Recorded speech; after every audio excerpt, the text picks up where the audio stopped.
This is The Drive with Dale Lolley and Matt Williamson on your 24/7 home of the black and gold. SNR, Steelers Nation Radio. And welcome to The Drive. I am Dale Lolley. He is the Matt Williamson, and it is a beautiful Wednesday outside here in Pittsburgh. Steelers don't play until Monday night against the New York Football Giants, or kind of the anti-Giants. Not so great. Not so great. That's Monday night, so no injury report today. Right. Because it's a Monday night game. Yeah. So what are you going to talk about in this first? No, never mind. Well, so the Pro Football Hall of Fame has announced its modern era nominees for the class of 2025. Okay. It narrowed things down from 167 nominees down to 50 candidates. And anyone can be nominated. Anybody right? can be nominated. Yeah, okay. Except, well, you have to have played in the NFL. Well, sure. You can't nominate Matt and Dale. Right. Although somebody should do that for the Pitt Johnstown Sports Hall of Fame. No question. I What don't know are why we we doing don't here, have folks? the drive from there anymore, or ever. Right. Ever. We're going to take this show on the road. But anyways, we digress. But James Harrison, Hines Ward, Gary Anderson make the cut to 50. Who was the first one? Hines Ward, James Harrison, Hines Ward, Gary Anderson. People might, if you're my age, you remember when Gary Anderson was considered one of the best kickers ever. It was like Morton Anderson, Gary Anderson were like the best ones the world had ever seen. They were the best in their generation. Yeah, without question. Yeah. I think Morton's in. Yes, he's the all-time leading. His numbers, his resume's a little better. Yeah, but I don't think Gary's going to go. But that's pretty cool that he got that far. Yeah, good for him. We've talked about Harrison and Ward in the past when they've made it to the cut to 25, and to me, I can make a strong case for both guys. I don't know that either is going to ever get in. I don't think they will, but I could make the cases case are stronger than you think. For Ward, I think the case is that in the decade of the 2000s, from 2000 to 2010, he had more catches than anybody else in the league, and I don't think a lot of people realize that. Yeah. And there's a lot of good players in that decade. That's a pretty including long... the Randy Mosses and guys who are already in. Reggie, the guys who have already been enshrined. Yeah, that's a great stat. That's certainly in his favor. But I always feel bad for like the guy that gets drafted in '85 and retires in '95. No, it's kind of Ward. Ward's first season was 88 or 98. I'm sorry. Okay. It's still a long stretch of excellence. It's 10 years, and you led the league in catches over that decade. Yeah. And by the way, won a Super Bowl MVP. And by the way, your team won 2 Super Bowls and went to 3. The blocking stuff too, I think, sets him apart from others of that generation too. Like that's if you're not a slam dunk, I feel like you need a unique thing. James Harrison's fumble return for touchdown. Ward's blocking, something like that makes you memorable even to the fans that may not study this for a living. What's going to drive me nuts is that Adam Vinatieri is going to make the final 15 this year, and James Harrison and Hines Ward aren't. Because to get to the 15, when you get to the 15, that's when you're talked about in that room. That's when somebody actually gets to present your case. And if you can't make the final 15, you don't get that opportunity. I know, and that's one of the flies in the ointment, one of the flaws. And there's a couple, obviously. I don't know how the other Hall of Fames go about it, but this is not a perfect system at all. And it would be nice for one of those two or both those guys to one day have you or just whomever get the chance just to talk about. Let me at least present them. If you never get presented. Stop. Obviously, you're never going to get in, but at least let me talk about them once. Because I can tell you from having done the Hall of Fame vote the one year that I had to present Faneca and Polamalu. And I'm sitting there and I'm like, okay, we go through each of the 15 guys who made the finals, and I'm going, oh yeah, he's pretty good. Yeah. That guy's pretty good. I bet you walk in there saying, these 5 I'm probably not going to. There was only one player who, after his spiel, and the person who's presenting them gets up, and whatever city they played for the most, gets up and gives the speech and talks about their accomplishments and all this. There was only one guy who was talked about among the final 15 the year that I did it that I said, that's not enough, and he's made it. And since. he's in, really. He's made it since. Okay. Wow. You've said that you've told me that a couple times. Like, good presenters go a long way. Oh, I'm absolutely. sure, too. Yeah. I mean, there's probably an art to it. I remember you saying something about the holding calls on Hutchinson, and then you like figured out the Faneca ones, and like little things like that. Stuff to make you stand out. But I bet, like, when you walk in there and someone starts talking about them, and you really get a better picture, it's like, I can picture this guy in the Hall of Fame. Oh, that you know guy's, what I mean? because if you just to make the final 15 means you were really good. Really good, right? You were a really good player. And to me, and we've had this talk before, I'm sorry, I'm not putting a kicker, I'm not putting Steve Tasker in the Hall of Fame over guys who actually played positions and were, I feel like they should have their own wing. 85% of the snaps for their team every single year, and were much bigger parts of their team winning Super Bowls. I don't care that Adam Vinatieri, he made that kick in the snow game and he made kicks in the Super Bowl. Good for him. He was a good kicker. We think Chris Boswell couldn't do that? Right. We think Gary Anderson couldn't do that? Right. Tucker's the only one I think deserves it. I mean, I really think but again, flaw in the system, what they should do is, this is the special teams wing, and every 5 years we put in one guy, something like that. Not every year, not all the time. You can't. It's apples to oranges. It really is. I mean, yes, they're football players. Yes, they're on teams, but they're not as important. Again, you brought this up before. Go ask Marv Levy, who was a bigger part of the Bills going to 4 consecutive Super Bowls. Was it Steve Tasker or was it Shane Conlon, Cornelius Bennett? Right. I mean, guys who've never even been really considered for the Hall of Fame. Reuben Brown. Yeah. You know what I mean? The guys are good players that go to a Pro Bowl here and there. Yeah, I mean, like, with all respect to, like, Killebrew, if he gets 12 special teams tackles this year, he might lead the league. It's a lot. Yeah. He had 12 last year. Right. I think it was second or third most in the league. I'm sure Ray Lewis has done that in a game. I mean, legitly. So it's apples to oranges. It really is. And if you're the best ever at what you do, you should get in, but not over Faneca.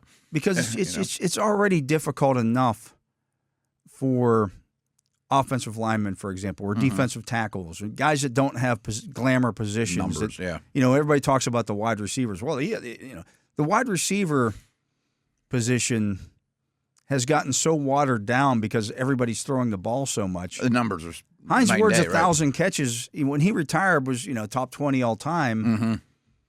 It's a nice accomplishment, but everybody's doing that now. Yeah, a big thing that I very much believe in all sports is you have to compare players to who they played against. Like, I don't know a ton about baseball, but I guess Bob Gibson, when he set the ERA thing, that was that whole league year, the ERA was unbelievably low. They raised the mound, yeah. I mean, that doesn't mean that it's not a great accomplishment, but it takes away a little bit from it. You know what I mean? But I always use the Babe Ruth example. He hits more home runs than most teams. Yeah. That's pretty crazy. You know what I mean? That's significant. Yeah, right. That is significant. And to your point, I think that's why Ward needs to be talked about and Harrison as well, but Ward in particular, because of the blocking aspect of that. Yeah. And he's a Super Bowl MVP. I mean, he's got some bona fides there that you could certainly do. The same. Harrison was a Defensive Player of the Year. I know some off the top of my head, but like, who are the big time receivers in Ward's era? I mean, like, that pretty much overlap. Like, who was he in Pro Bowls with? Who was he near the top of the league in catches with year after year? I mean, I'm trying to think. I'm going to call it the all-decade team of the 2000s. Okay.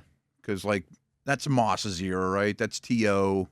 Marvin Harrison. Chad Johnson, who's not in. I'm just trying to think who's in and who isn't and where would I rank. Okay, so the all-decade team wide receivers were Marvin Harrison, Randy Moss, Torrey Holt, and Terrell Owens. Now, Torrey Holt. I don't think Holt's not in yet. Torrey Holt's been a 5-time finalist, so he's been talked about in that room 5 times. Which is also kind of weird. Like, what's the fifth one different than the second one, I could tell you that the year that I voted, both Torrey Holt and Isaac Bruce were on the list. Mm-hmm.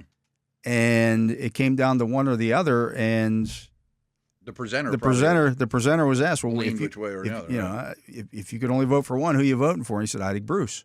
And Torrey Holt still hasn't gotten in. Mm-hmm. That's a weird situation. That definitely hurts him. But they threw the ball constantly. Yeah, I was going to say, is Reggie Wayne in? I mean, because I know Harrison is. I don't think Wayne is. I think he's been a finalist a bunch of times, too. Yeah. I think he's been presented. And again, that's the logjam at wide receiver. Mm-hmm. But that's the all-decade team, and those 4 guys are on there. And yet, in that decade, Hines Ward had more catches than all those guys. Mm-hmm. and won 2 Super Bowls and was a Super Bowl MVP. Like, I think you could have a pretty good conversation of Ward versus Holt. Yes. But or you have Bruce to for that era. you have to get into the room Wayne. to be talked about to Right. have the conversation, That's which is my obviously problem the with this flaw. whole thing. Right, right. I mean, is he any different than Anquan Bolden? Is Bolden in? No, but I'm just saying. I think he's better than Bolden. Yeah, I think he's better than. I think he's better than some of these other guys, but he can't get on the list to even be talked about. Right. Is he that different from Steve Smith, for example? Steve Similar. Steve Smith made the final 15. Guy. Right. He's been up a couple times. I think. Right. Because and so I mean that's just the way that I look at it here in terms of Harrison. And I did this his first year that he was a finalist. If you took the best 5 years of his career and matched them, I thought you were talking about Marvin Harrison. No, James Harrison. Okay, yeah. You take his best 5 seasons, his most productive 5 seasons. They're pretty awesome. And match them up against guys who are now in, like Dwight Freeney. Mm-hmm. He was better. He was better. Longevity is a problem. They played in the beginning of his career. You know, the first 5 years, he was a special teams guy. He was a great special teams guy. Right. But he's not going to get the Steve Tasker credit for that. No, he doesn't. Hines Ward was a great special teams player when he was playing special teams, but he became too valuable to play in special teams. To be being a gunner or whatever. Steve Tasker never became that, by the way. Oh.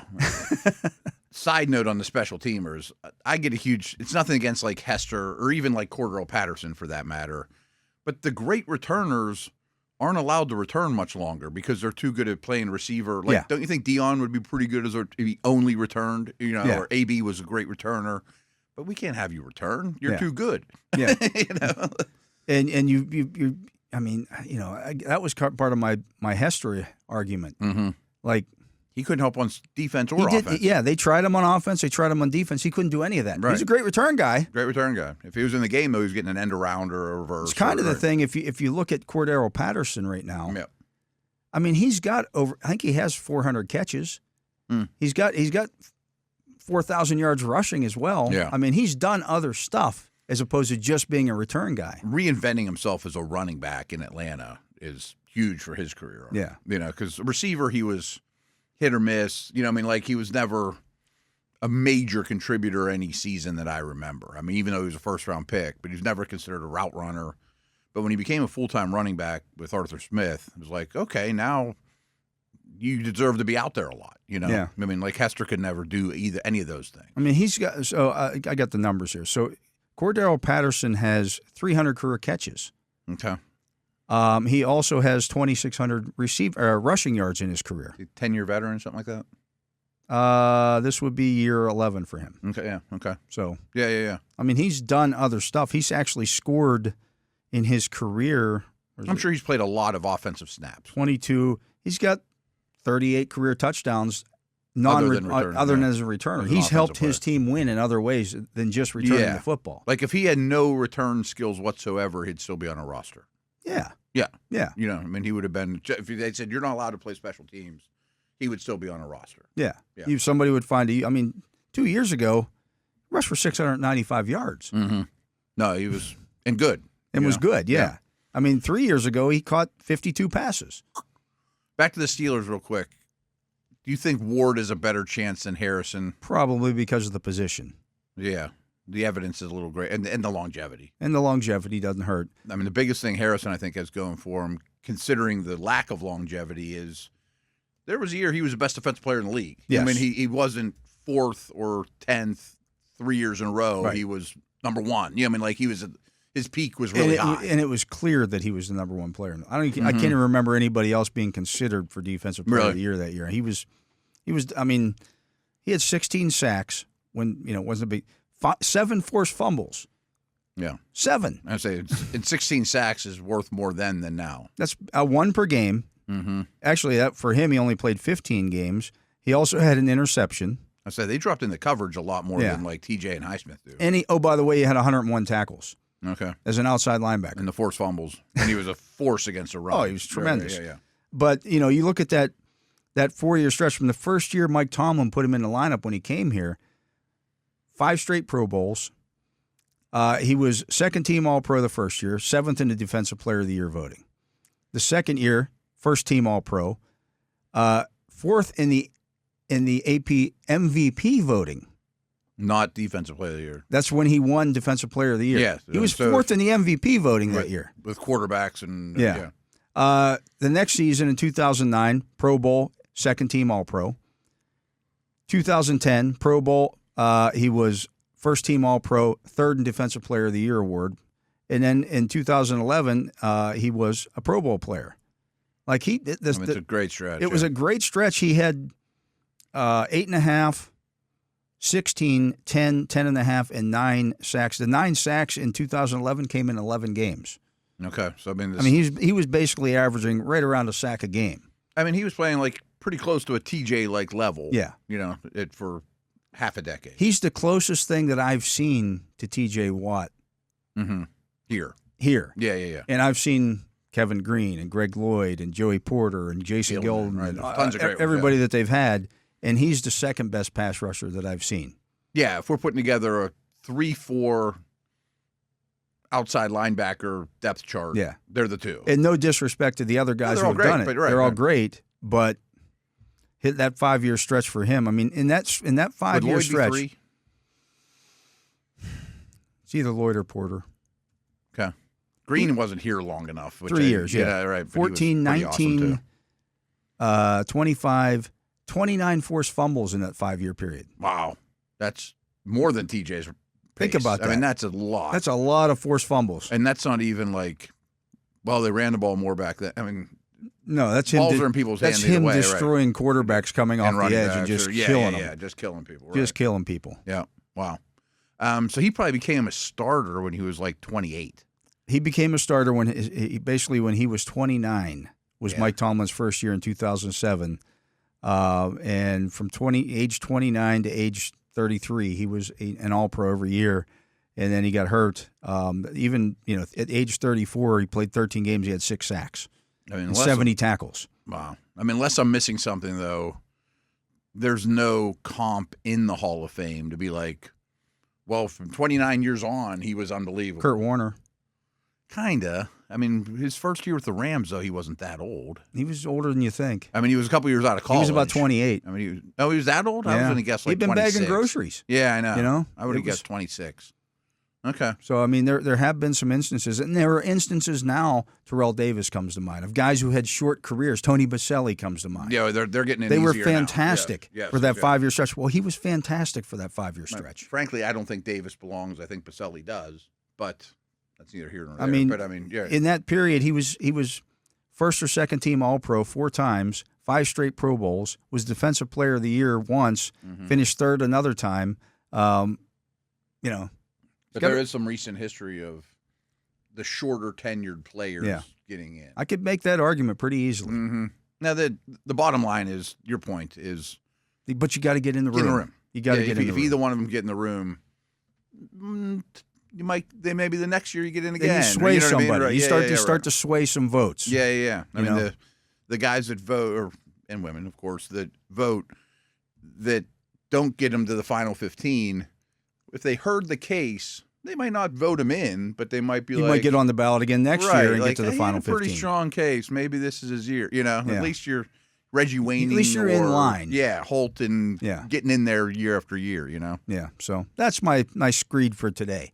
But we're going to get to a break. Congrats to all 3 of them for moving on, though. Yeah, that's an honor in itself. It is. He is Matt Williamson. I am Dale Lolley. You're listening to The Drive here on the Steelers Audio Network. Matt and I are going to take a break. We'll be back with more and Bob Labriola right after this. And we are back. I am Dale Lolley. He is the Matt Williamson, and we're joined on the phone line, the Justin Miller hotline, by the Dean of Doom, the Lord of Living in His Fears, Bob Labriola. Bob, we feeling a little less fearful now that we got to see what this offense looks like in back-to-back weeks. Over 30 points. Crazy stuff. Yeah, and 400 yards of total offense, 37 points. You had a 100-yard rusher, a 100-yard receiver. I think it was Russell Wilson finished with 264. Yeah, passing. No turnovers. I mean, it looked like a real NFL offense. It really did. And I think that a lot of the credit or responsibility for what it looked like is due to the quarterback. He certainly played in a way, after a rough start, he certainly played in a way that, in my opinion, unlocked a lot of the things that this Steelers offense is going to need to handle this post-bye regular season schedule that they have waiting for them on the other side. So, yeah, it was very heartening, I thought, and just a couple. I'm not going to get into this too deeply, but to me, Russell Wilson, the throw to George Pickens for the touchdown, and the throw to Van Jefferson for the touchdown, both of those pre-snap read, knew where to go with the ball based on the coverage, threw it on time and in an anticipatory way. That's what he gives you. So, yes, lots of good things to say and feel about the Steelers offense after Sunday night's game. But, the reality of the NFL is, man, if they don't play good Monday night, they can lose to the Giants. No doubt.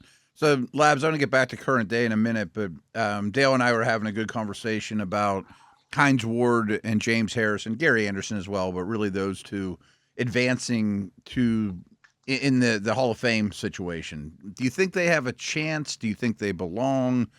What's your case on those two?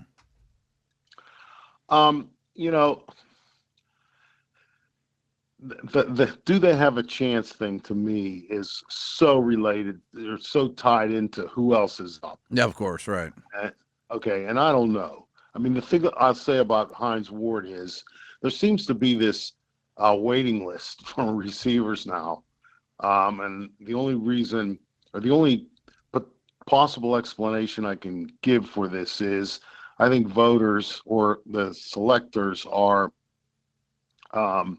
maybe a little leery about statistics these days, receiving statistics, passing statistics, because of the way the game is legislated, the rules that have been passed, those kinds of things. So, used to be Hines Ward's numbers were, I don't know, it's kind of like baseball. If you reach a certain number of hits as a batter or a certain number of wins as a pitcher, that pretty much got you in. But there are guys with more catches and more yards than Hines Ward who are not in the Hall of Fame yet. So, does he have a chance? I don't know. If I had to vote, I'd vote for him. Would you? Because, yes, I would. Because I think that, there are guys who transcend the statistics a little bit. Lynn Swann was one guy. His big game performances, I think, were weighed finally more so than his total statistics when he got in. And I think Hines Ward's physical presence, his blocking, his, approach to the game is a difference maker in his career. I remember Mike Tomlin telling the story about when he was a secondary coach and Tampa Bay would play the Steelers. He said, I can tell you right now that the first thing we talked about in meetings, defensive back meetings, was Hines Ward, but it was not about his receiving. Wow. You had to be ready for that. He brought a tone. He set a tone. And, don't forget that Tampa Bay secondary had John Lynch in it, and he was no shrinking violet himself. Rondé Barber was a good player. Yeah, they had a couple of Hall of Famers. Yeah. So that's the kind of view from the enemy's camp, maybe, to use a phrase that I think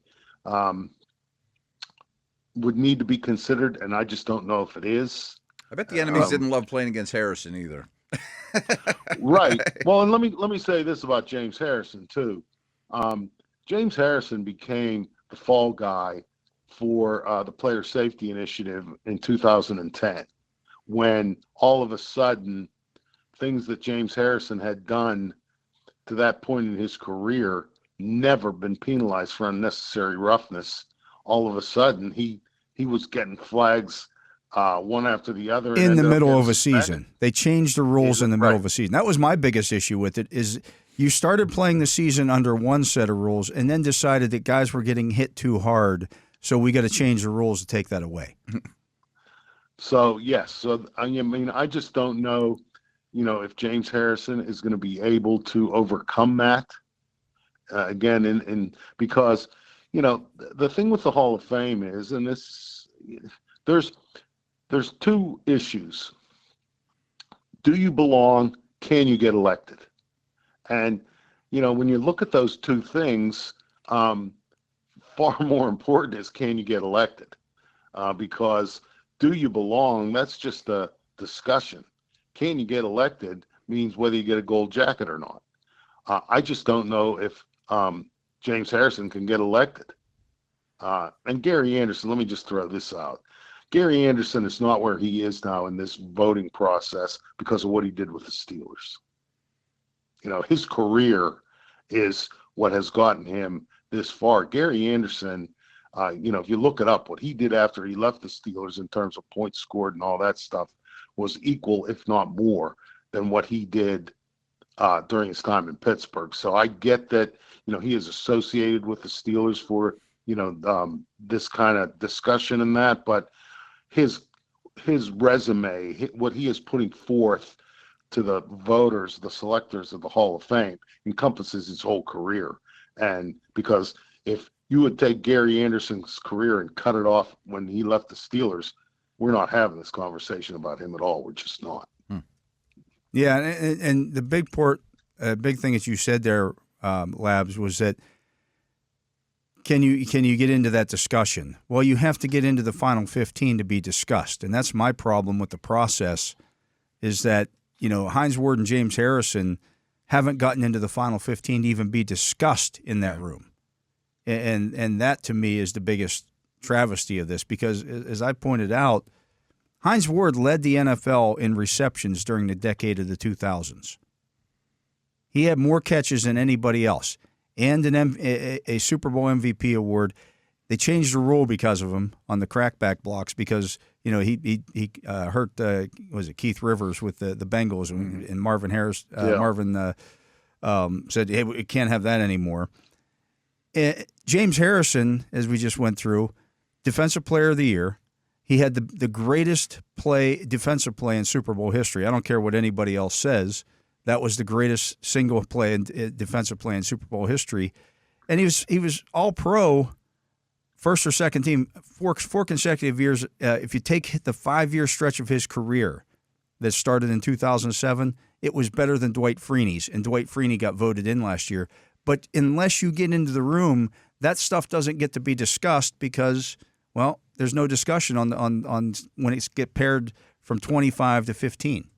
They've made the final 25, but they can't get to the 15 to be discussed. And one of the flaws I believe in the way the NFL selects its Hall of Famers is, unlike there are too few voters, so a smaller percentage of naysayers or people who are tired of voting for Steelers or whatever their reason might be can keep a guy out of that 15 and keep him out of that room.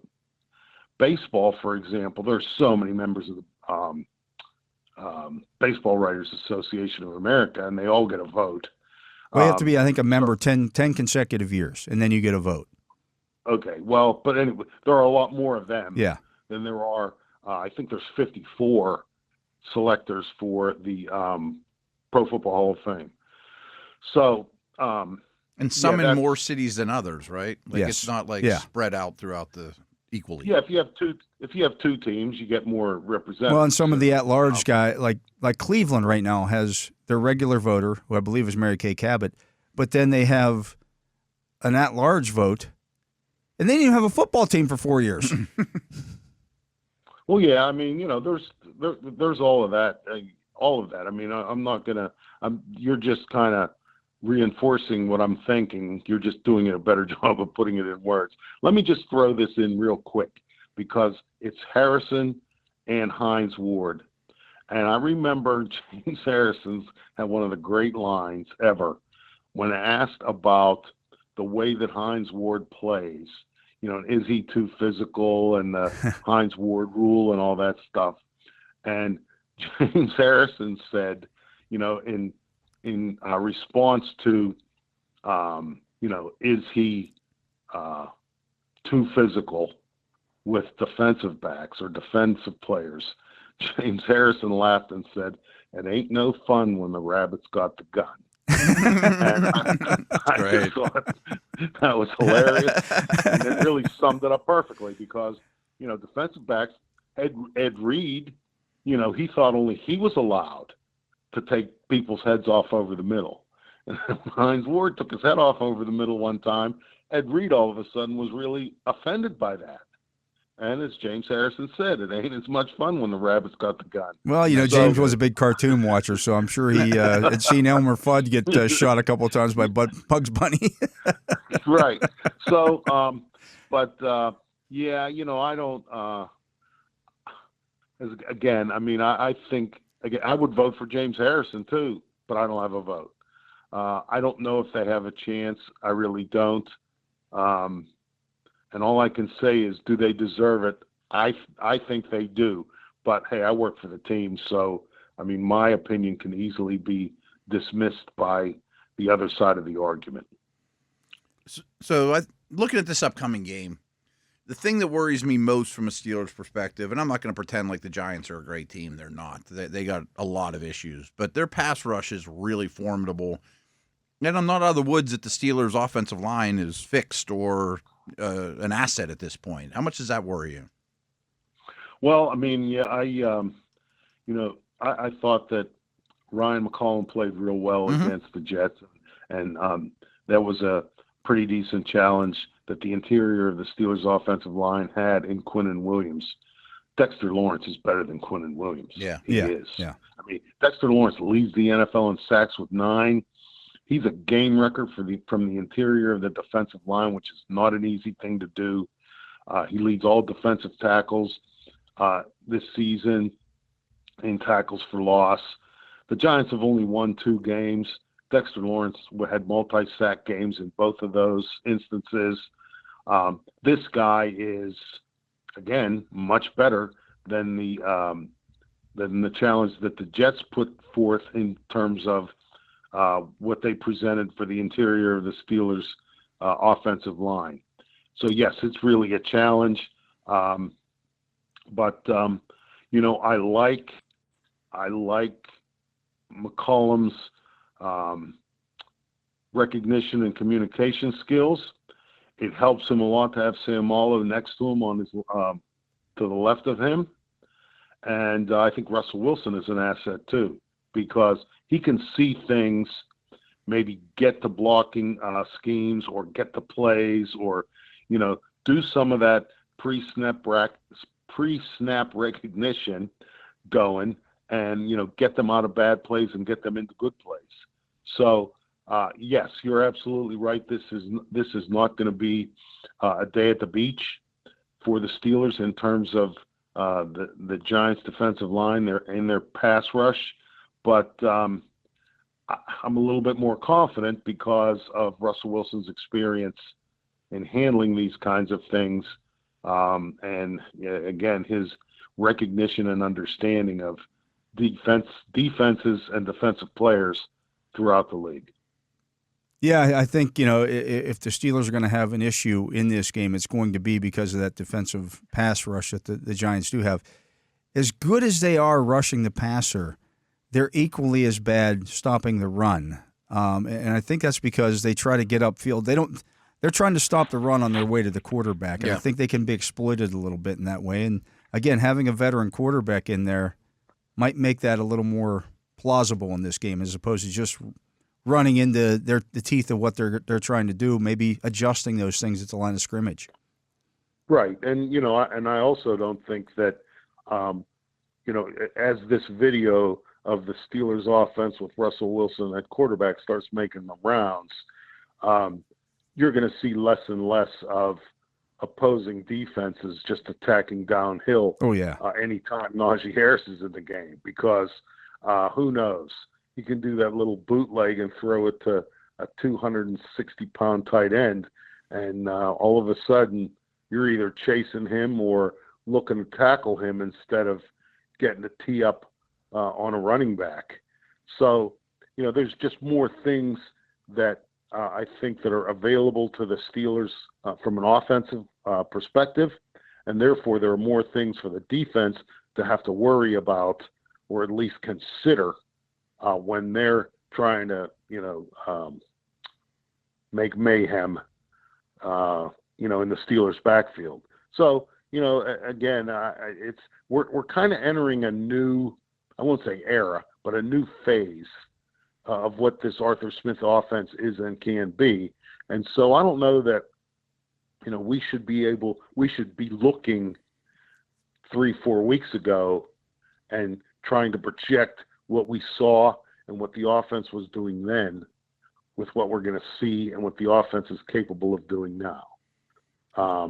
But, it's good conversation. And there were always teams, that was always a Tunch Ilkin thing about being able to run against defenses that play the run on the way to the quarterback. And you could create some seams and gash those kinds of defenses. I think Jaylen Warren is starting to, get more into it, feel better about his hamstring.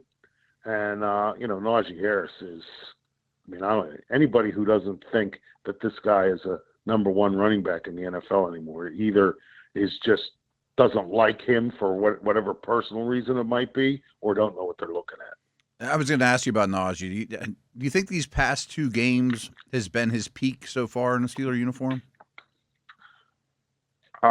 He's been pretty darn good. Yeah. I remember a game against the Browns. He rushed for 188 yards. So, that was, I don't remember that specifically how it looked, but I remember seeing But Bob, the numbers. Browns is the Browns.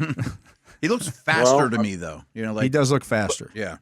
More explosive. I think that, Najee Harris really, I won't say, it's not like he came to training camp out of shape, but I think he put a little extra emphasis into his off season, pre coming to OTAs and stuff, conditioning and working on his body. Contract year, nothing wrong with that. No. I totally respect guys, kind of gearing up for a contract year, have a good season and trying to get paid, all power to him for that. But I think that, Najee Harris seems to me, if to use a phrase, a little bit of on a mission this year to show what he can do, show that he belongs in the league, show that he deserves to be the number one running back on a team that he is. And, like I said, this guy he's having a really good year. And I think that what we're seeing from the offense, what Arthur Smith wants to do, what Russell Wilson unlocks in terms of facets of the offense that we hadn't been able to see before, it helps Najee Harris out just as much as it helps out the receivers not named George Pickens and the tight ends. 100%. We're going to let you go here, Bob. We appreciate your time as always. And our guest has been Bob Labriola, editor of Steelers Digest and Steelers.com, the Dean of Doom. Not quite so the Lord of Living in His Fears this week, but don't blame him. No, I don't blame him either. The Steelers look good. They've looked good the last 2 weeks, and maybe they'll go into the bye if they win this game this week at 6-2. And take it. Feeling pretty good about themselves. Labs, I'll see you Monday. Okay, fellas, take care. All right, that was Bob Labriola. He is the Matt Williamson. I got to come up with a better nickname for you. Yeah, it's not great. Yeah. I'm Dale Lolley. You're listening to The Drive here on the Steelers Audio Network. We'll be back with more right after this. And we are back. I'm Dale Lolley. He is the Matt Williamson. And Matt, we were just talking Najee Harris with Bob Labriola there. So right now, he's 8th in the league in rushing yards with 478. Okay. That's one less than he had through 7 games his rookie year. All right. When he ran for 1,200 yards. Yeah. And made the Pro Bowl and was very good his rookie season. He has 2 consecutive 100-yard games. If he gets to 3 in a row, that has only happened 4 other times in Steelers history. Yeah, I saw some of that. It was like Jerome and Franco. And you're talking about 2 Hall of Fame guys. Right. Franco did it 6 times in 1972. 6 consecutive 100-yard games. His rookie season. How do you do 6-3? Yeah. Barry Foster had 3 straight in 1992 when he rushed for a team record 1,690 years. Jerome Bettis did it 3 straight times in 1996 when he just missed leading the league, and he sat out the last game of the season that year. Could have led the league in rushing. Yeah. And broken the team record. I think he finished like 16 yards short of the team record. And then James Conner did it in 2018 with the Steelers. Okay. I wouldn't have got that one. But that's Lev it. Bell didn't. Le'Veon Bell. Backs, they've had some really good running backs over the years. I mean, they're the Pittsburgh Steelers. They run the football, and this will be only the 5th time that they've had a guy go 3 consecutive games with 100 yards. And oh, by the way, this Giants team 5.4 yards per carry. Oh man, and Saquon ripped them up. I mean, he had long run after long run. Only 4 defenses are allowing more yards after first contact. But they've allowed 31 runs of 10 yards or more, which Put is that into perspective. The Jets went into last week's game with 22. Yeah. I mean, Steelers are actually pretty good too. They have 27 rushes of 10 or more yards, which is pretty high. That's 8th most in the league. Where New York's allowed 31 and 17.4 of their attempts against them are the most. I mean, both of them are worst. I mean, like bad, gash. You know? So they give up 138.1 rushing yards per game, which isn't – it's 25th in the league. But the 5.4 yards per carry is dreadful. Is awful. Yeah, it really is. I mean, they average them as a team themselves 3.9 yards per carry. That's where I was going to go. So it's a 1.5 yard difference. Yes. Every time the ball is run. I think the Jets were 1 yard difference, and I made a big fuss out of that just a week ago because that's a big deal. It's a big number. And 1.5 is unheard of. I mean, it's crazy. They also give up 1.5 more yards per catch. Yes, than they isn't average. Great, but it's not like it's per rush. Not doing it on the ground. Like right. Every 2 rushing attempts, you get a first down against this Giants defense. Yeah, exactly. I don't know how you ever control. I mean, Arthur Smith has to be drooling this week watching this on tape. Absolutely, and you would think the Giants would.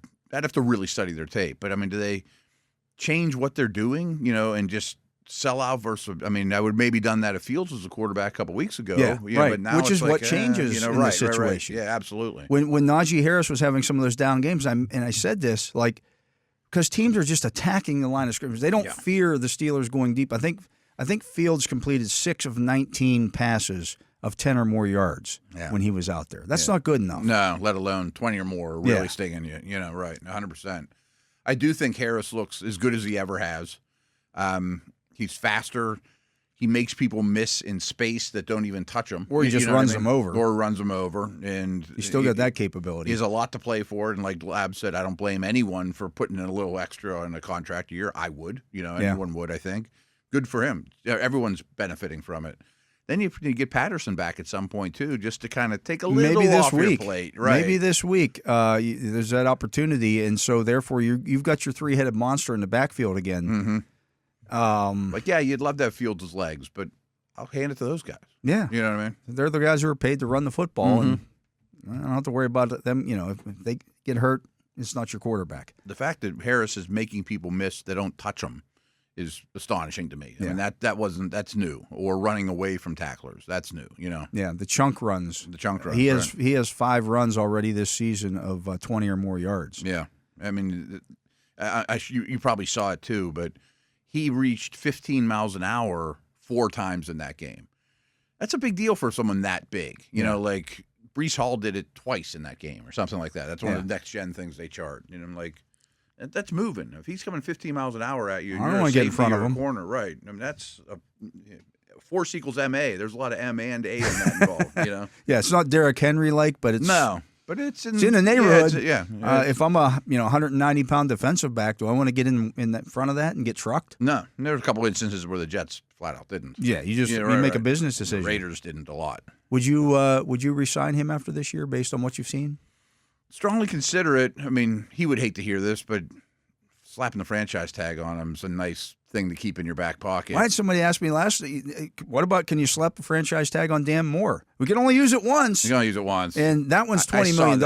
And I would not do that. That's $20 million. Yeah, you can't do that. I would not. I would consider re-signing Dan Moore. Definitely have a good conversation with him. It's a really good running back class.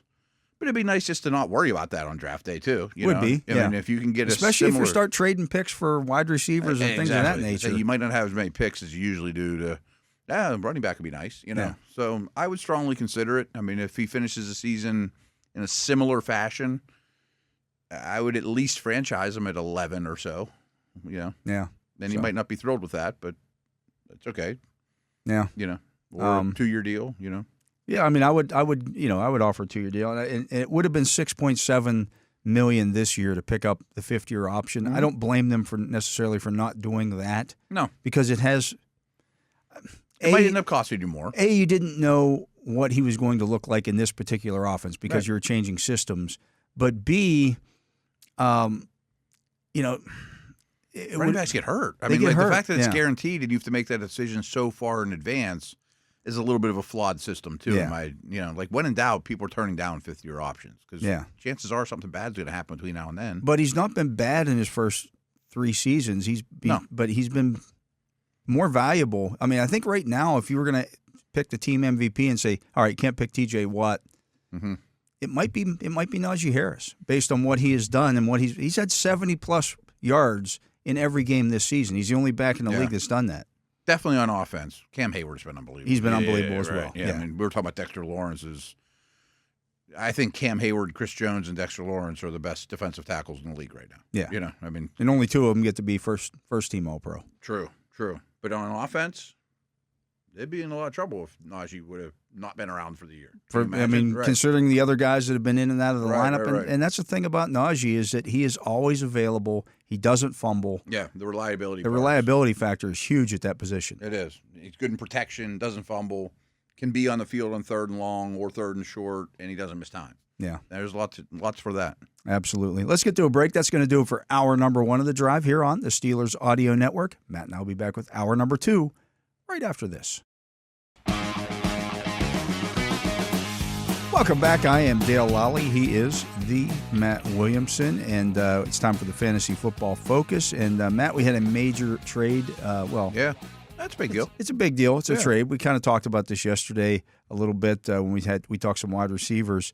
DeAndre Hopkins going to the Kansas City Chiefs. How do you view Hopkins moving forward as a Chief? It's a tough one because he ain't what he used to be. He ain't what he used to be, but he's got the old man game where he can, He's never been a guy who creates a lot of separation or anything like that. He's never been the fastest. Yeah. And what's interesting, I had a long conversation about this today on Locked On Dynasty, and he's unlike anyone they've had there in this era. Yeah. He's unlike anyone really Andy Reid had with the Eagles. He's not Macklin or Jackson or any of those type. But I remember just talking with you yesterday or the day before saying, I feel like this offense needs one more playmaker, even if it's Travis Etienne or James Conner, or just give me one more guy that makes plays that isn't Kelsey or Mahomes. And so he fits that mold. I'm sure Mahomes will trust him soon to throw him the jump ball stuff. Yeah. They have to have a plan. I guess the question I brought up to some of the other co-hosts I was talking to him with is he a top 36 guy? Maybe next week. I don't think today. Not this week, yeah. Yeah. 36, yes, because of the quarterback. Yeah. But 24, now we're... I bet I could come up with 24 names I'm picking ahead of him. Yeah.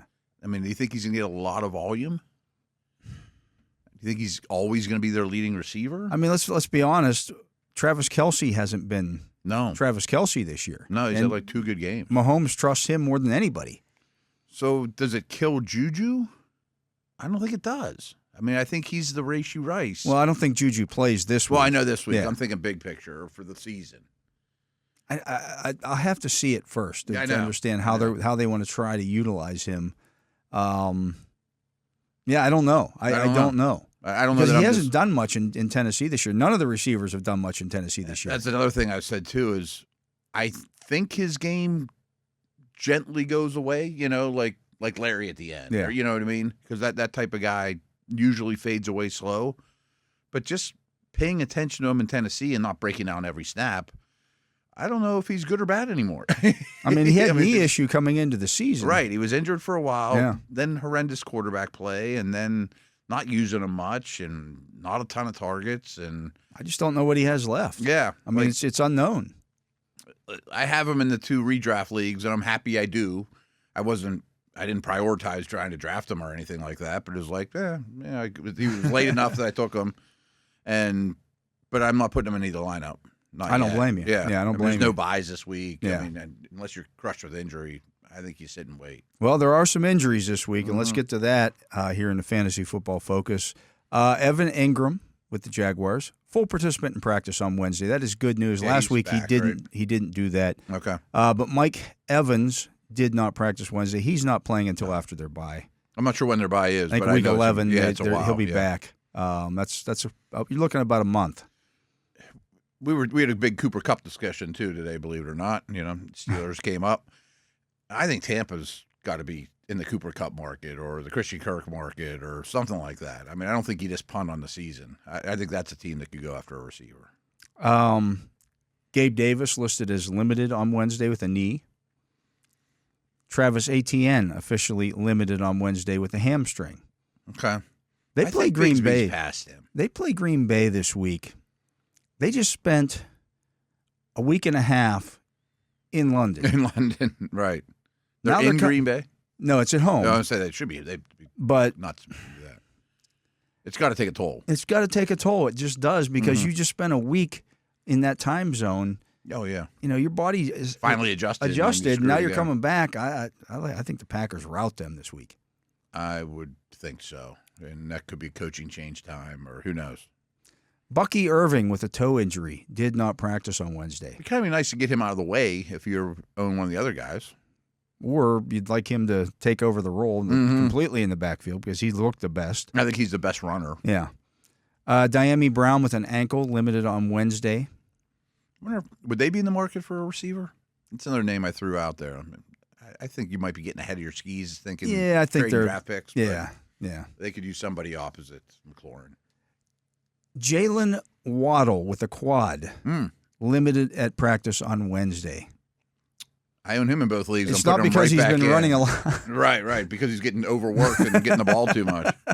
I'm putting him right back in the lineup. I did not know that news. That's I'm assuming not what that's you want to hear. Thing. Yeah. Hopefully that clears up by tomorrow. Yeah. Aaron Jones with the hamstring off the injury report for Thursday Night Football. Yeah, plays tomorrow. Start him in every league. He's you good. Like that? Yeah.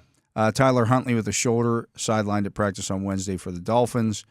Tua Tagovailoa officially limited Wednesday. Okay. I think he's one of those things they got to see how he reacts to coming back from, You got to do the whole process and all that. So it's not a slam dunk that he plays. T.J. Hawkinson with a knee issue ruled questionable for Thursday night's game. Yeah, I heard. He's questionable. I don't know if you play him on a Thursday. I mean, he didn't play last Sunday, so it's not like he's – but I thought he'd play against his old team last week. Yeah. So if it was that close, then we just need 3 more days. Then maybe that's it. I'm kind of expecting him to. Would you put him right back in your lineup? Is he a top 12? Probably with the state of tight ends overall, yeah. You probably don't have many better at the moment. At least you'll know on Thursday whether he's playing or not. Yeah, it's better than a Monday night. Better than a Monday night game. Yeah. I mean, they're playing the Rams, though. Do they really need to run T.J. Hawkinson out there to probably beat the Rams? Not. I'd get him some work, though. Yeah. Nice 10 days to relax after that. Jordan Mason with the shoulder injury, officially limited on Wednesday. I bet that lingers. Just every time I hear shoulder and running back, it just seems like it never goes away. Jordan Whittington with the shoulder injury, ruled out for Week 8's game. Mm-hmm. He had, I think, 0 targets and got hurt. Now, they're probably going to get Cooper Kupp back for this game. I assume. But how far away is Nakua?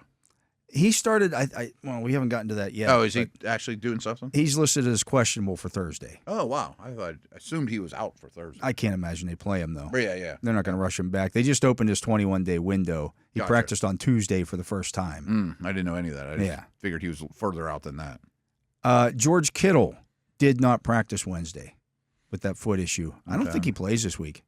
You think it's that bad? Yeah, it could be. It's a sprained foot. Yeah. They got receiver issues. Well, Juwan Jennings with the hip, a non-participant Wednesday. Wow. Who do they play this week? Somebody good, right? Dallas. They don't have any of those guys. They could be in trouble. They could be I'm in sure trouble. Debo will be back, but Jake Moody for them with the ankle remains sidelined Wednesday. They had signed Matthew Wright. Came in to kick for him the one game, broke a rib, IR. I know. Rough gig. Yeah. But he's getting paid for us a year He's at getting least. paid, yeah. Good for him. Cooper Kupp officially off the injury report for Thursday Night Football. I'm really excited to see what he looks like. You know? Yeah.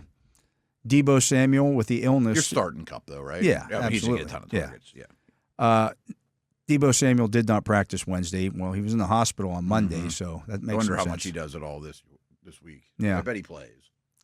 Jonathan Taylor with the ankle injury officially limited on Wednesday. That's progress. That's progress. No Dallas Goedert. He's still dealing with that hamstring injury. Yeah, it sounded like a bad one, but not IR bad. Yeah. So 2 or 3 games missed. Speaking of IR, Brandon Ayuk officially placed on injured reserve. Yeah, it's over. It's over. Taysom Hill with that rib issue back at practice on Wednesday for the Saints. He's a sneaky pickup. Could hurt you, but I just think he'll throw and run more than he used to. Would you start Hawkinson or Taysom Hill? Hawk. Yeah. Yeah. I think I can come up with 12 tight ends Mm-hmm. that I would start over Taysom Hill this week, especially with nobody's on a bye. Right. There have been some guys who've emerged and, So my other league, I have Goddard, and he was the only one I had on the roster. Waivers runs tonight, and Jonnu's available. Hunter Henry's available. Oh, I'd go Hunter Henry. And Hill's available. I'd go Hunter Henry. Henry's my first. Yeah. Yeah. Would you put him in that order? Henry Hill. Henry Hill. And then Jonnu? Yeah. I don't trust John. I don't either. I think it's I don't know if Tua throws to him at all. Right. No, I think Henry's at least okay, Chris Olave with that concussion returned to practice limited on Wednesday. So he's at least trending in the right direction here. Remember the article you brought up yesterday on ESPN? They were talking about like Myles Garrett could get traded. Yeah. Olave was on there. I don't believe they're not that trading one at all. him. No. I mean, they just restructured Kamara too. He's young and cheap still. He's still young and cheap. That's the kind of guy you keep. Yeah. Like I just wanted Especially to address that for them. I mean, they're like $60 million over the cap next year. I know. Like you Did want you to see get the rid Kamara of contract? veteran guys, not young cheap guys. I can't believe they added 2 more years of Kamara's contract. I mean, They had to. It I mean, opens cap space yeah. for next year, But I've gotten a couple tweets about the Olave for the Steelers. I'm like, that'd be great, but I don't think he's going anywhere. DK Metcalf not practicing today and unlikely to practice on Thursday. I think there's a Lockett issue too. They'll assess his health on Friday, but really looks like a long shot to play this week for DK Metcalf. Wow. Okay. Well, should I pick up Fant then? Maybe. Yeah, it's not They bad. gotta throw the Come off ball. a good They game. throw. They throw a lot, right? Yeah, they throw. We should remember JSN though for daily. Yes. Curtis Samuel with a pec injury sidelined at practice on Wednesday.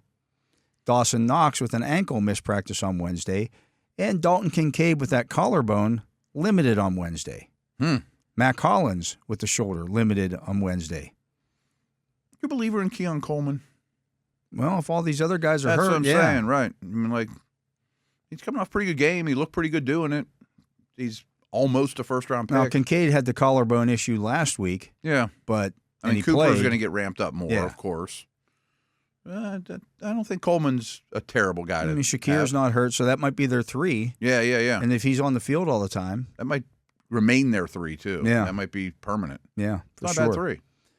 Jacoby Myers with the ankle injury returning to practice on Wednesday for the Raiders, just in time for the trade deadline. Yeah, right. Just show him off a little bit. Yeah. That would be a guy I'd be interested, yeah. Absolutely. Deontay Johnson did not practice on Wednesday. That's been an every week thing. He's got rib and rest next to his name. You think he gets traded?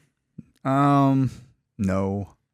Because you're going to go at some point. You're going to go back to Young, and you need somebody for him to throw to. Right. They might extend him too. Who knows? Adam Thielen with the hamstring officially limited on Wednesday. He's been dealing with that hamstring. He was on IR. Yeah, so he was on IR, right? But obviously they've opened his window to return. So They could. I don't know that he's super fantasy relevant, but I would think you'd want to feature Leggett and Mingo more, considering the state of the team, than the super old dude. Jatavian Sanders. Could they trade Thielen? Maybe. You wouldn't get much back. You wouldn't get much, but you'd get something. Help a lot of teams, right? Jatavian Sanders has groin and wrist issues. He was limited on Wednesday. He's kind of been fantasy relevant the last couple of weeks. He's no one. Why not play him? Yeah. I mean, if you're those guys, I'd have him on the field all the time. Well, and there's the news. Bryce Young expected to start in Week 8. You can't start Deontay, all right? Does it hurt Chuba if you have him? It hasn't. It hurts everything. It hasn't. It hasn't, but boy, I hope for his sake he's better than he was. But that was apparently, Andy Dalton injured his thumb in that car accident. He's got a sprained thumb. That's why he's not. So this gives him a reason. It actually adds up. Yeah. Like, I'm not saying the thumb injury's fake or anything. And I guess his family was in the car and all that. And they're fortunate that they're okay. They didn't. David Tepper didn't pay somebody to go run into Andy Dalton's car. Sure. I'm pretty sure about that. Yeah, with his family in the car. No, that didn't happen. Right. Yeah. It's like the Scarface. Not going to blow up the family. Jonathan Brooks with a knee, limited at practice on Wednesday. He's in his 21-day practice window. I think you'd like to get him back. I mean, at least see what he's like as an NFL player. That's not their problem, though. Running back's not the issue. No, Chuba's run the ball well. Mm-hmm. Chris Godwin officially to IR. That was expected. Yeah. Josh Downs with a toe misses practice on Wednesday, as did Michael Pittman with the back issue. Well, their injuries are quarterback. I mean, they're so good with Flacco. They're perfect for that. Yeah. I don't think you can use either one right now. No. And their injuries are also hindering them. But, No, you can't use those guys. I mean, Jamison Williams practicing on Wednesday could appeal his suspension. Okay. He's just putting off the inevitable. Yeah. It sounds like it. Let's see here. Anybody else of note? Dorian Thompson-Robinson with that finger. He got a jammed finger. Okay. We already know it's Jameis Winston. They've announced Winston. Yeah. Tajay Spears with the hamstring expected to return to practice on Wednesday. Yeah, okay. You could do worse. I mean, he's more of a bye week type filler, but I like the player a lot. Yeah. Orlando Brown Jr. Does Ridley get a boost? No. I don't think I want to. I don't trust anybody in their passing game. Right. That's the answer I had too. Yeah. But I wanted to run it by you. Orlando Brown Jr. had left the game on Sunday with that knee injury. He expected to practice today. I haven't seen any news whether he has or has not, but no, that's a big deal. I mean, they're playing the Browns, right? They just played the Browns. They're playing the Eagles. Playing the Eagles. Another good. I knew it was a good, decent pass rush. Yeah. Mason Rudolph likely to remain the starter in Week 8. Will Levis still dealing with that AC sprain. Well, they said it was going to be 3 or 4 weeks. Yeah, that was just a week ago. So, do you rush Levis back? I got a lot of Titans questions today. Like, what's the state of this team? What do you do from here? It's not good. Nothing good. No. Yeah, nothing good. The Browns activated Wyatt Teller from IR. Okay. There's actually some good news in Cleveland for the first time in a long time. How about this deal between, and it's not fantasy relevant, but the deal between the Seahawks and the Titans? I know. It's kind of strange. They swapped inside linebackers. So Ernest Jones, who they traded for with the Rams before the season started, they're now shipping to the Seahawks for Jerome Baker, who just signed a contract this year with the Seahawks. And they pick up a 4th-round pick in the process or whatever. One of them does. I forget who got the 4th. Well, it's funny. I was making the joke earlier today. Okay, I really want someone in the division. Let's money launder him with another team. Like, hey, Jacksonville, why don't you trade for T. Higgins, and then we'll trade for him in 2 weeks? Or, hey, Buffalo, let's go get Amari Cooper off you in 2 weeks from now. That's the thing with, like, Deontay Johnson. The Steelers can't trade for Deontay Johnson. Right. You're not allowed to do that. You're not allowed to do that. That's a kind of a loophole I didn't know about till this year, actually. Yeah. It's just kind of strange, right? Yeah, you have to kind of launder them. You have right? to launder them. You trade him. Exactly. Somebody's get him to trade. You trade him here this week, and then we'll trade for him. Yeah, can't do that. Like leave Devontae Adams at Acrisure on Sunday night. Yeah. So if you lose, just leave him here. Well, you see the meme out there that the Giants could trade for him this week, so he could lose to the Steelers on 3 consecutive weeks. Yeah, I did see that. Yeah. Jerome Ford missed practice Wednesday with that hamstring injury for the Browns. He's not playing. Chubb's the guy back, I think, at this point. Yeah. Aaron Rodgers said he's dealing with Chubb gets traded. He looks good. Hamstring, ankle, and knee injuries. because he's got to have an excuse for looking so horrid last week. Yeah. I'm sure he'll play, but I wonder if he ever shuts down at the end point of the year. Maybe. I just think there's going to be weirdness going on there. Jaden Daniels with that rib injury, not practicing on Wednesday. I think they said that was going to be the case. Like, he's going to be a true game time decision. Yeah, I don't expect him to play this week. I watched, if you watched when it happened and they showed him trying to throw the football, and he threw the football and he immediately reached for the ribs. Yeah. Like, you're torquing your whole body there. I would think a week would go a long way. Yeah, and especially if Mariota did good stuff. It depends on, is it broken rib? Is it pain thing? If it's cartilage in there, that can be even more painful. They're both very painful. Yeah, from my understanding. You can't sleep and you can't.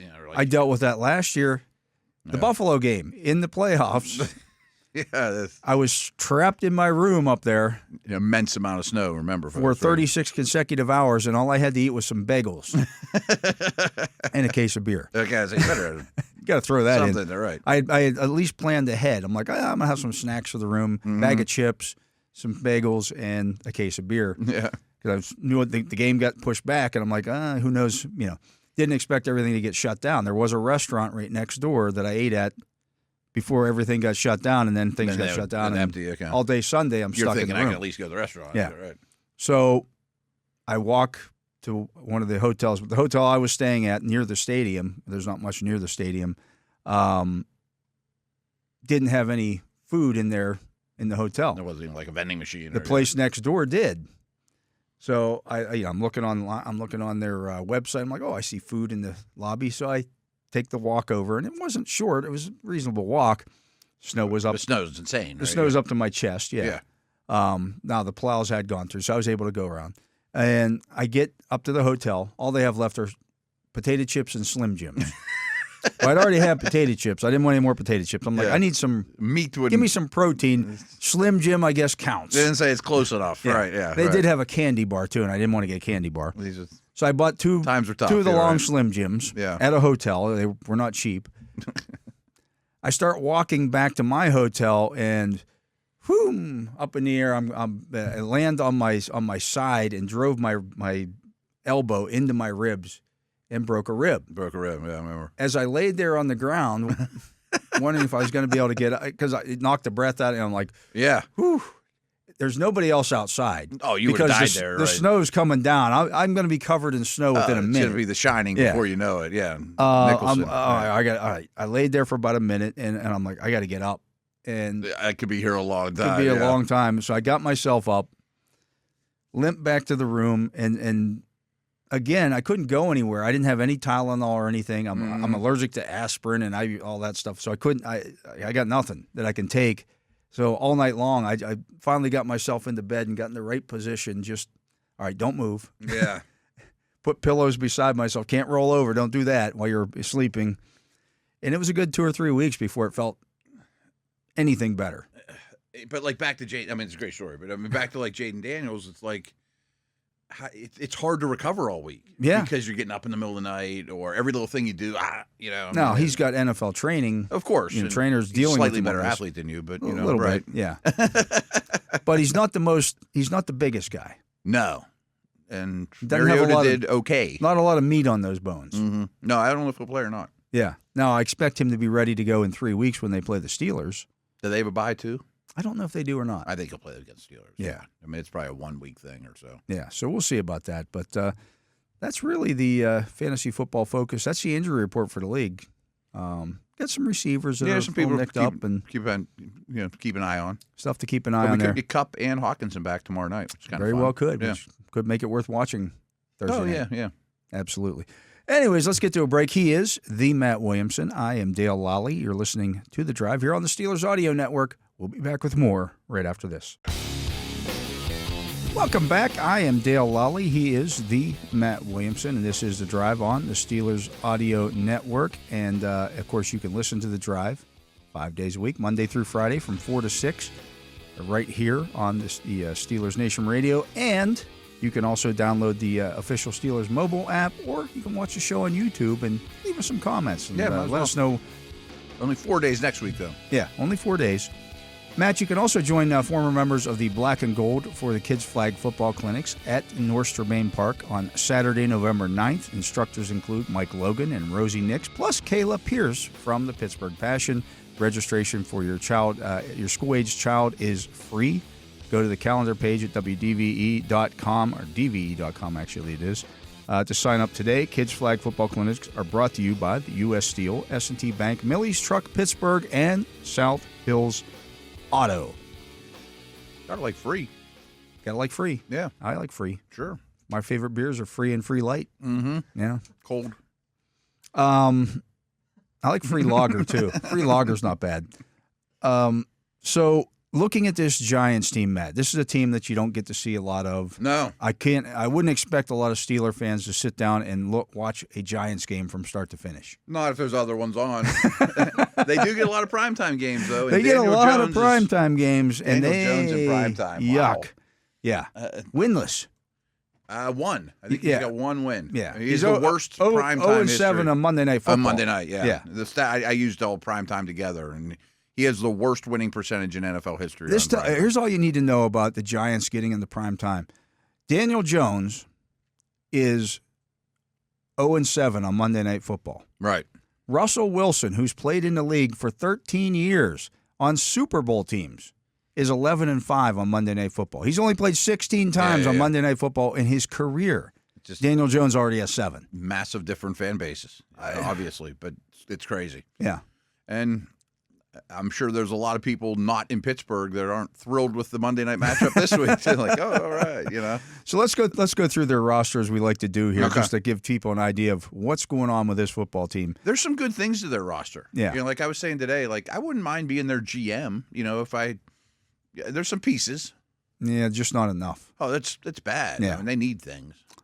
Daniel Jones is the quarterback, and Drew Lock is the backup, and they both played last week against the Eagles because Jones got pulled. He got pulled, and he also got hit a lot. And Lock wasn't any better. No. He was awful. At running back, you got Devin Singletary and Tyrone Tracy with Eric Gray as the number 3 guy. Mm-hmm.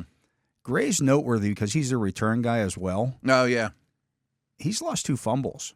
Oh, has he really? Yes, he has. And hasn't on special teams? I don't know that. I just know he's lost 2 in general. All right, keep an eye on that. Keep an eye on that. He doesn't have a lot of touches on offense. No. And he's not been great as a return guy, only averaging 25 yards per return, and with a long of 31. Okay. And he's gotten 12 opportunities. So I don't think he's a real breakaway guy. Teams are kicking the ball to them. I think I would too. Yeah. Especially fumbles. I like Tracy, though. Tracy's a building block. Yeah, you know? not bad. The wide receivers, Malik Neighbors, Darius Slayton, who we wouldn't mind having here in maybe Pittsburgh. He could stay in town. And Wan'Dale Robinson. Neighbors and Robinson. It's bonkers. They get the ball every time. They're like 2nd and 7th in total targets this season. And Neighbors missed 2 games. Everything goes. Neighbors is averaging 12 targets per game. Robinson's right around 10. They only throw the ball on average about 35 times a game. Right. Do the math, folks. The ball's going to those 2 guys. It's going to be Beanie Bishop and Porter are going to be targeted like crazy. They do it every game. There's some crazy stuff. I'm trying to dig it up super quick here on Robinson. So, and he only averages like 7 yards a catch. That's the thing. He has 5 games already with 9 or more targets and under 75 receiving yards. 5. No other player has more than 3.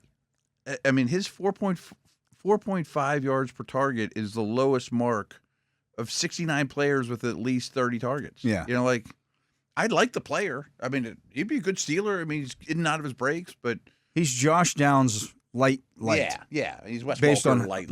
You know, I mean, he's just pure slot. He's quick, but then he gets tackled easy. Yeah, goes down quickly. Mm-hmm. Behind them, you got Jalen Hyatt, who's a speedster, Bryce Ford Wheaton, Amir Smith-Marset, Gunnar Olszewski's on IR. It's not a bad group of receivers. It has been before Neighbors. Yeah. But now they all bumped down a spot. It's not bad. Tight end, it's Theo Johnson, Chris Manhertz, Daniel Bellinger. One of the worst rooms in the league. Yeah. And the Steelers have been really good against tight ends this year. True. The offensive line. Ugh.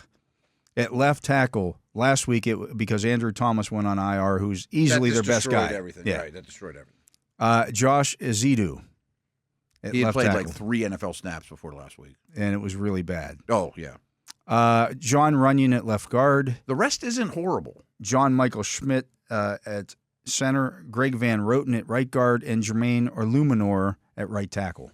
So I thought they might have had the worst offensive line in the league last year. So they went and got Illuminor and Runyon, basically for Barkley, in terms of money, which was kind of a good move. They were 2 solid starters. They're not great, but much like the Niners or the Dolphins, Thomas is the leave on the island left tackle. We can help everybody else. Well, that island sunk. Yeah. and then it goes to a real problem. So I don't know how you help on TJ. They've got Evan Neal, a former top 10 pick, sitting on the bench because he can't play. Right. Van Roten's not great either. I don't know. No one's great.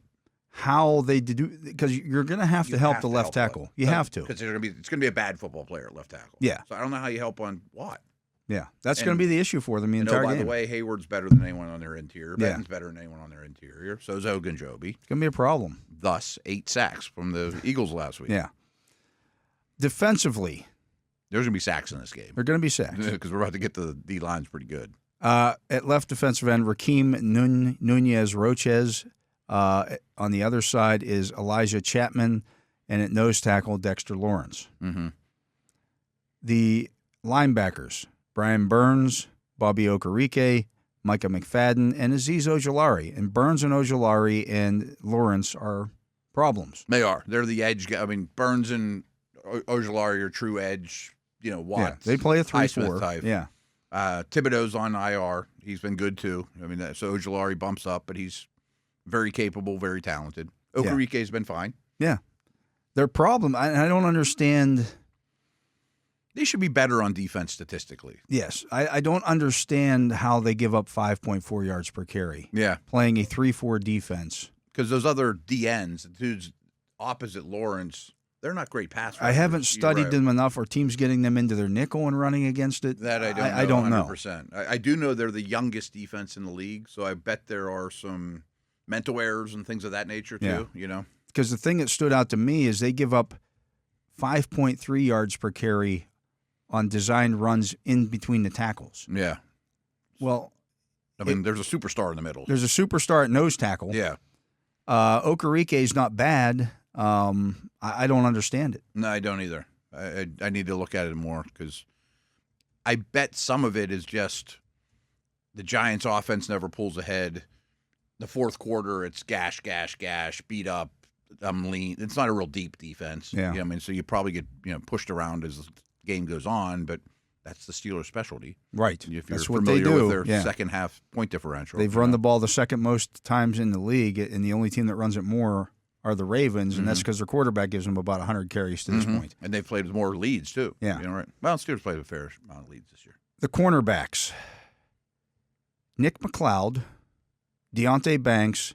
The nickelback is Drew Phillips, who loved him in the draft. Thought that Banks might be a Steeler last year as well. Yeah, I think he was in that consideration. McLeod is a Jag. I don't know much about McLeod. He's a Jag. Yeah. Just a guy. Phillips has been a real success story. He's the nickel. He's very good. He's very good. He's aggressive. I wish he was a Steeler. I mean, he's a nice player. Banks will follow. Yeah. He's not certain. No, he's not. Yeah, I do believe that if they leave shy away from him. No, if they leave him one-on-one with George Pickens, he's going to get a lot of I'm targets. throwing it. Yeah. And again, I wish he was a Steeler too. He looks like he has a bright future, but he's just young. He's not to that level yet. Yeah. At safety, it's the strong safety's Tyler Nubin, who I liked in the draft. Yeah, and he's been good. An instant He's their contributor leading for them. tackler. Yep. Which isn't the best thing either. You don't want your strong safety being your leading tackler. Plus long runs. Yeah. Right. And the other one is Jason Pinnock, and I'm going after Jason Pinnock. Yeah, so there's 2 holes in the secondary. Yeah. That are definitely target type guys, and he's one of them. This is a team that has 1 interception this year. I know. They don't take the ball away. Yep. Pretty amazing. Yeah. And they on deep passes, they're giving up a passer rating of over 150 on throws of 20 or more yards down the field. So many explosives on both phases of defense. It's so bad. That's why I think they don't care as much about stopping the run. Like, hey, we're going to stop the run on the way to the quarterback, because if we don't get to the quarterback, and they get to the quarterback a lot. Yeah, I mean, but look out if you don't. I bet that's what happens in coaches' meetings. It's like, well, we can either allow explosives over our head or a lot of 10-yard runs. Which one would you rather? Would you rather? Right. Like, well, I'd prefer neither, sir. But if I got to, they don't have that. They don't have that choice right now. No, I mean that's kind of where they're at. But that D shouldn't be a terrible D. Though, it shouldn't be. Right. It shouldn't be. It doesn't get any help from the offense, but it shouldn't be a terrible D. No. The specialists right now. Graham Gano's on IR, so they've got Greg Joseph at place kicker. Jamie Gillen is the punter.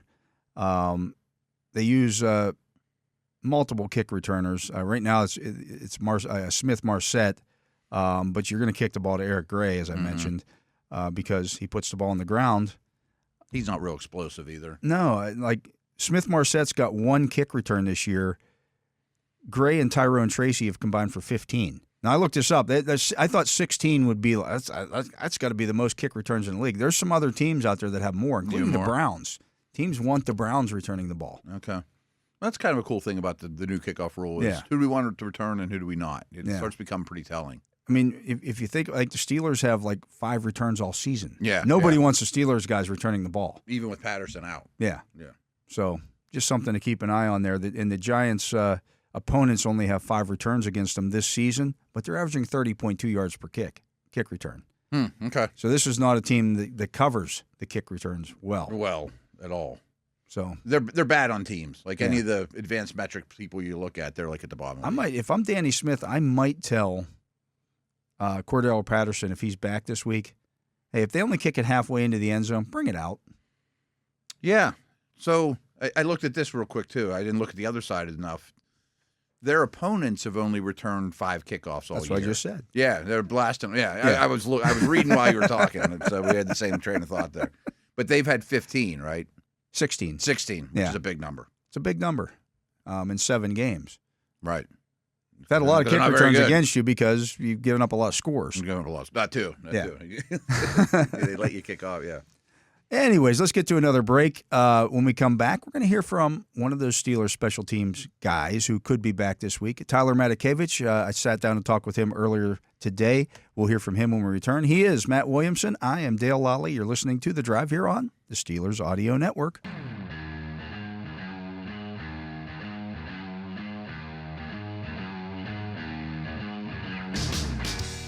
Welcome back to The Drive. I am Dale Lolley. He is the Matt Williamson. And Matt, as we talked about earlier, the Steelers on a little bit of a kick-blocking spree here. That's unbelievable. 3 games in a row. You know the record is 5 games in a row. Can you imagine? 5? I would have thought 3 was a record. The 2015 Ravens blocked a kick in 5 straight games. Holy smokes. The 2007 Bears had a block in 4 consecutive games. So the Steelers right now are tied for the 3rd most blocks in consecutive games in NFL history. So as you made note on a different forum, this Giants special team is really bad. Too. Really bad. We really can go bad. for 4 here. Yeah. They're on backups all over the place, and they're specialists and everything. It's not good. No, that unit is poor. But since they've had 3 blocks in a season 3 other times. 2018, 2022, and 2023, the Steelers blocked 3 kicks in each of those seasons. Too, yeah. Their 11 block kicks since the start of the 2021 season are the most in the NFL, one more than Dallas. No other team has more than 7 in that period. What they're doing is kind of historic. Yeah. I mean, it's a pretty good run. It's a really good run. So when Mike Tomlin... And one got called back. And one they would have had 12. They should have had 12. Horrible call. Absolutely. Horrible call. They should be on it wouldn't be a 4-game streak. But they would have had it wouldn't be the 4-game streak, but they'd have 4 in a season, which would be a team record. I bet they get there. I would be willing to bet that I don't because know about Monday night, but I bet they get there. As Mike Tomlin said, they have a block mentality. Mm-hmm. And so I asked one of the guys on the special teams unit today, what does that mean to have a block mentality? That was Tyler Matakevich, who could return this week. And here's what Tyler Matakevich had to say. When Mike talks about a block culture, obviously you've been elsewhere in the league. What does he mean by when he says we have a block culture? Everyone just knows that whether it's in field goal block or pump block, there's always a chance that the Steelers are going to get one. I mean, it was like that when I was here years ago, and then, like you said, even when I left and I went up to Buffalo, we had the chance to play the Steelers every year I was up there, whether it was in preseason or regular season. And right when you turn the tape on, like the whole week, it was just, hey, these guys are going to come and block a punt. And I just think that's just how the Steelers are known throughout the league.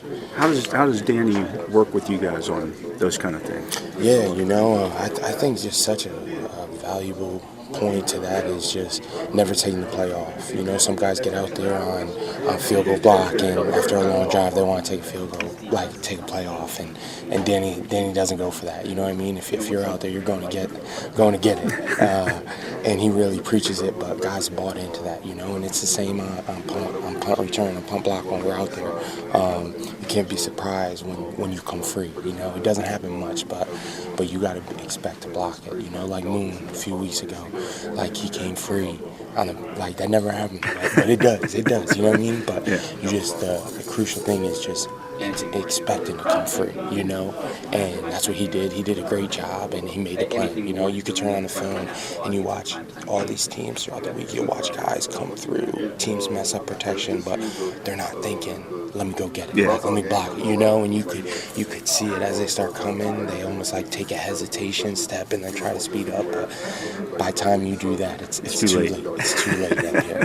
But I think just Danny does an excellent job in all phases. Whenever a block's able to get there, he prepares you. You know what I mean? Yeah. Is that part of like the Saturday tape he puts together?